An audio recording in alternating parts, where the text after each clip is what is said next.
காஞ்சிபுரம் மாவட்டம் உத்திரமேரூர் அடுத்த விவசாய கொட்டகையில் படுத்திருந்த விவசாயியை பிரபல ரவுடி தாக்கியதாக கூறப்படும் சம்பவம் குறித்து போலீசார் விசாரணை மேற்கொண்டு வருகின்றனர். காட்டுப்பாக்கம் கிராமத்தை சேர்ந்தவர் 70 வயதான சம்பத். இவர் இரவு நேரங்களில் தன்னுடைய கால்நடைகளை பாதுகாக்க தனது விளைநிலங்களில் கொட்டகை அமைத்து காவலுக்கு அங்கேயே படுத்து தூங்குவது வழக்கம். சம்பத் தனது கூடாரத்தில் உறங்கிக் கொண்டிருந்த போது இரவு சுமார் 11 மணி அளவில் அவரது கூடாரத்திற்குள் இளம் ஜோடிகள் ஒன்று நுழைந்ததாக கூறப்படுகிறது. சத்தம் கேட்டு விழித்த சம்பத் கூச்சலிட்டுள்ளார். இதனால் ஆத்திரமடைந்த இளைஞர் சம்பத்தை சரமாரியாக தாக்கியுள்ளார்.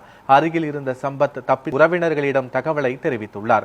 சம்பத்தின் மகன்கள் மற்றும் உறவினர்கள் அங்கு சென்று பார்த்தபோது கூடாரம் தீயில் எரிந்து கொண்டிருந்தது.